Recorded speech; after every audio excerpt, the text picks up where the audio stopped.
السلام علیکم.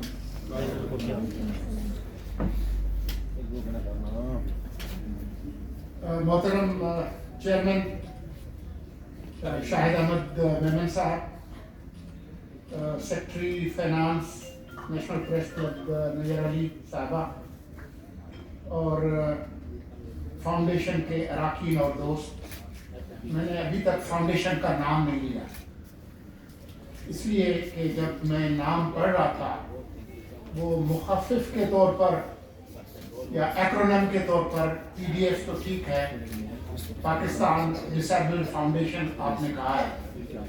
میری پہلی آپ سے گزارش یہ ہے کہ یہی مخفف رکھیں, لیکن اگر ہو سکے تو آپ کا جو بھی ادارہ ہے وہ اپنے ادارے کو ذرا نام جو ہے ری نیم کر لیں, پاکستان ڈفرینٹلی ایبلڈ فاؤنڈیشن. آپ لوگ جو ہیں وہ ڈسیبل نہیں ہے, کوئی بھی انسان ڈسیبل نہیں ہے. یہ جو ٹرم ہے یا جو اصطلاح ہے یا امپیئرمنٹ ہے, یہ اضافی ہے, ریلیٹو ہے. جس رفتار سے میں 16 سال کی عمر میں دوڑ سکتا تھا, آج نہیں دوڑ سکتا. یہ میری آج کی امپیئرمنٹ ہے. جو جس طرح سے میں بغیر اس اینک کے دیکھ سکتا تھا اور پڑھ سکتا تھا, آج نہیں پڑھ سکتا تھا. آج یہ میری امپیئرمنٹ ہے, ڈسیبلٹی ہے. جو لوگ آنکھوں سے دیکھ نہیں سکتے وہ اتنا کچھ دیکھ سکتے ہیں اپنے دل سے جو شاید آپ کو اندازہ نہیں. جو قدرت نے صلاحیتیں دی ہیں ہر انسان کو وہ لامحدود ہے.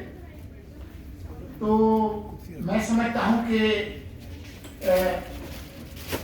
عمر کے ساتھ ساتھ مختلف طرح کی جو کوٹ اینڈ کوٹ ڈسیبلٹیز ہیں وہ لوگوں میں پیدا ہوتی ہیں, اور وہ ہم سب میں ہیں.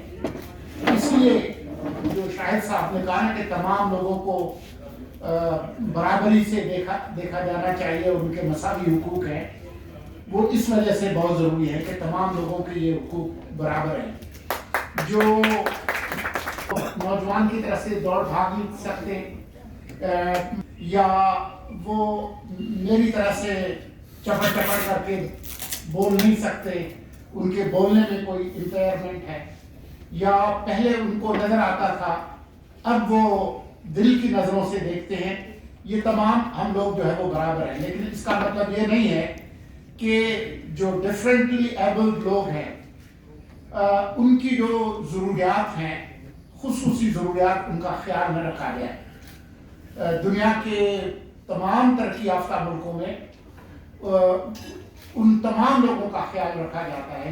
یہاں تک کہ اگر آپ امریکہ جائیں تو ہر سڑک کے ہر چوراہے پر روڈز کی جو تعمیر ہے اس کے اندر اس کا کٹاؤ اس طرح سے کیا جاتا ہے کہ اگر کوئی آدمی ویل چیئر پر ہے تو وہ ویل چیئر سے گزر سکے. ہمارے ہاں جو بلڈنگ کوڈ ہے اس میں ان چیزوں کا خیال نہیں رکھا گیا کہ جو لوگ مختلف طرح کی جو معذوری کا شکار ہیں وہ کس طریقے سے اپنی زندگی گزار سکتے ہیں. تو مثالیں بے تحاشا